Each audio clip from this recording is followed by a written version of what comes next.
Hi everybody, welcome back to Ox Talks. It is Sunday, October 22nd, 2023.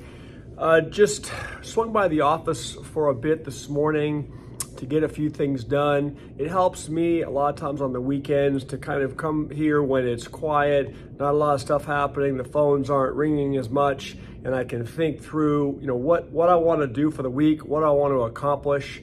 And I usually make a list of to-do things that I have to prioritize, take a look at some files, rearrange the stacks on my desk. So keep that in mind. When you own your own business, it really is a 24-hour day, 7-day-a-week process. You're never really off the clock, so to speak. Obviously, there's tremendous benefits to that. And of course, there are, considerations about how much of your time it takes up. But look, we've talked about having your own business. I think it is an unbelievable way to control your own income stream and to not have somebody telling you what to do every day and controlling your every move. So, we talk about starting businesses. Please, with these uncertain times that we're coming into, try to create some independence for yourself if possible. Do it the right way, set your business up the right way. And I think you'll find a lot of freedom in that. So I saw a couple articles this morning on Zero Hedge when I was out having coffee early, and I thought I'd share a couple of points with all of you. One is on subprime auto delinquencies. And it was on the Zero Hedge this morning, and the title of the article is Subprime Auto Loan Delinquency Erupts, Reaching Highest Rate on Record. I just pulled up just a definition of what subprime borrower means. And the definition, one of the definitions that I pulled up says, a subprime borrower is someone considered to be a relatively high credit risk for a lender. Subprime borrowers have lower credit scores and are likely to have multiple negative factors in their credit reports, such as delinquencies, and they may find it difficult to obtain credit, especially with favorable terms. We haven't discussed credit reports and your FICO score much yet on this channel. That's a topic for another show. But, you want to be doing everything you can to improve your credit score. How do you do that? Well, you, number one, pay your bills on time. Don't have payments going in late. Be responsible with paying the bills on time, schedule the payments, and don't let things go delinquent. It's just part of being responsible.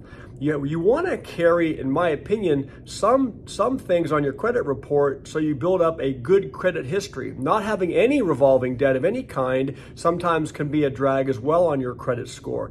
I'm not an expert on this stuff. There are a lot of people you can talk to get advice on how to improve your credit score and all the different factors that go into it. But really, it's amazing in terms of if you have a good credit score, the benefits you can get, the more favorable terms you can get borrowing money. And if you're like me, you're ready to take advantage of this next downturn and start buying up real estate and other assets that are going to be on sale, you want to have a good credit score. So think about that now. It doesn't happen overnight. It's incremental, so you have to start working on it as soon as you possibly can. But let me read this article. It says, in what could be the beginning innings of the auto loan crisis, something we called a quote-unquote perfect storm. Earlier this year, Bloomberg cites new Fitch data. It says the percent of subprime auto borrowers at least 60 days past due on their loans rose to 6.11% in September. And that's the highest in data going back to 1994, according to Fitch Ratings. That's 24, almost 20 years. We are at the highest subprime default rate in that many years. That's amazing. So the delinquencies rise. Cox Automotive forecasts that 1.5 million vehicles will be seized this year, and that's up from 1.2 million in 2022. These are still below pre-pandemic levels, but the numbers could soar if a recession materializes in 2024. Bloomberg cites bank rate data that shows consumers with excellent credit can lock in an average interest rate of around 5.07% for a new car and 7.09% for a used vehicle. listen to this, but those with bad credit should expect a new car rate of 14.18% and 21.38% for a used car.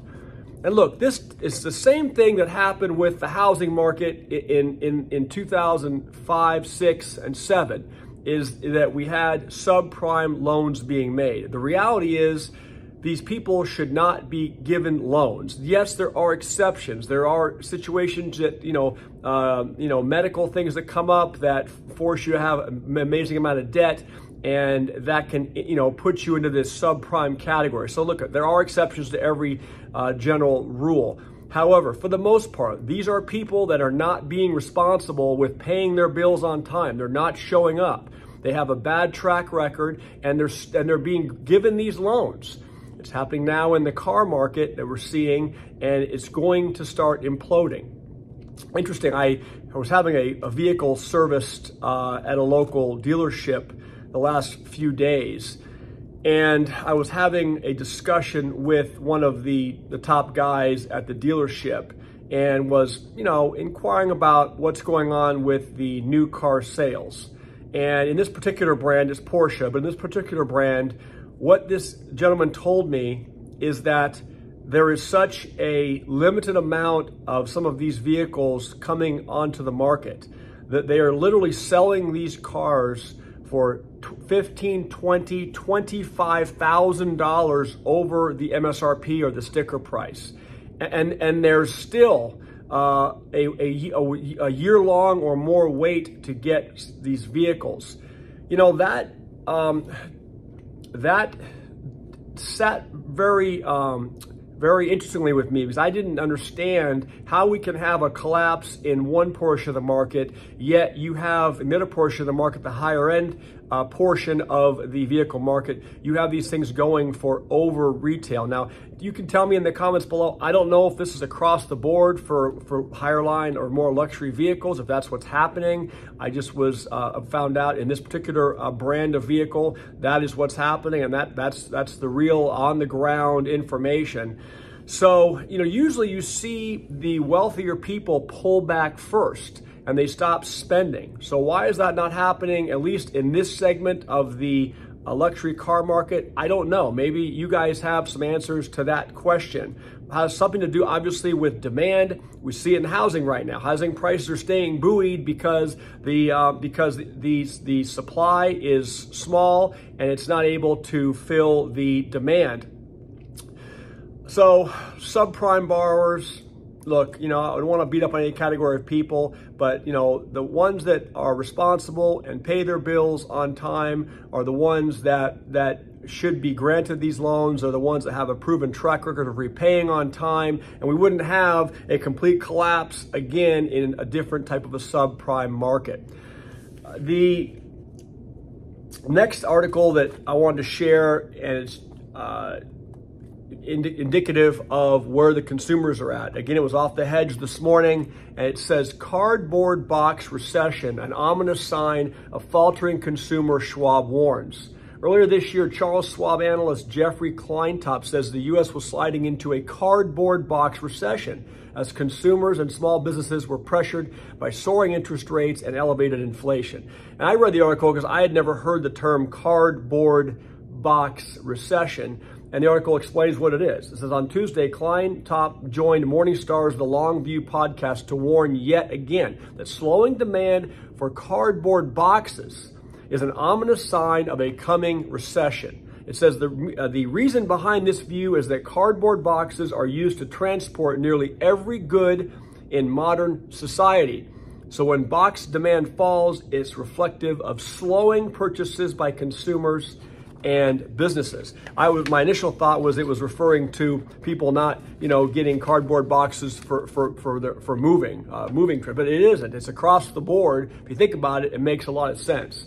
So as the analyst says, I've been referring to this as a cardboard box recession because things that are manufactured and shipped tend to go in a box, and because demand for corrugated fiberboard, which is what most cardboard boxes are made from, has fallen just like it did in the past recession. So it says literally cardboard boxes are in a recession. I'm not gonna, go into that much more. I thought it was a very interesting data point to consider. Again, you all know what's going on. You're awake and you see how this is unfolding across all industries. With that being said, I won't try to keep it shorter today. I did do a workout this morning. I do a 1-hour workout basically every day. I take 1 day off a week, usually Saturdays. I think it's important to give your body a rest. I didn't say do nothing on your rest day. I didn't say not walk a little bit or move, but I think it's important that your body have a chance to rest and to recuperate.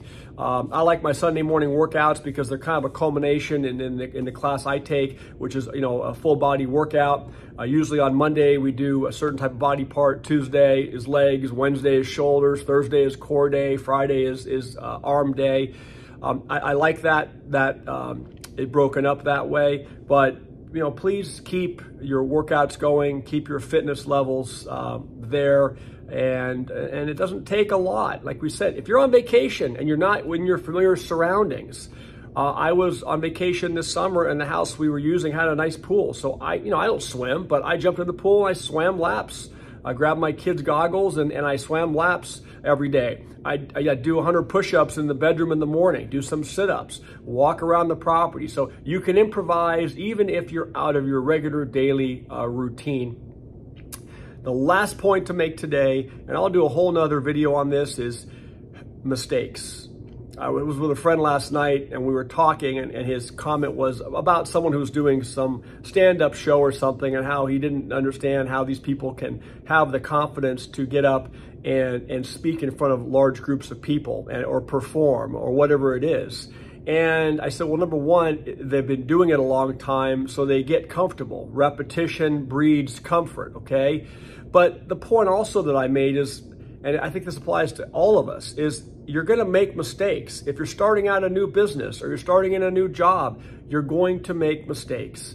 And that's okay. You need to learn. You learn more by making mistakes than doing it right. If you did it right out of the gate all the time, you'd probably have a much slower learning curve than if you made mistakes, learned from those mistakes, and then bettered yourself from that. And I was saying, when I argue motions in court, usually we go up to counsel table, the judge is in front of us, but behind us in the galley are all the other attorneys waiting for their cases to be called. And so, what ends up happening is you're not facing all the people you're speaking to. I'm speaking to the judge at that point, but behind me are all of my colleagues and peers. And those are all the people that you have to, we're working with every day in the community, and they're sitting there listening to you make this pitch and argue your case. And look, a lot of times you get your butt kicked. You can't win everything. You don't make the facts up. The facts are what they are, and you have to do your best with the facts that you have or the circumstances that you have. And so, you have to take that step. You have to build the confidence, and people are going to judge you, and people are going to ridicule you and belittle you. It's going to happen. Ignore that. Stay positive. Keep doing what you're doing. And I will talk to all of you probably tomorrow. Okay? Have a good rest of your Sunday. Bye.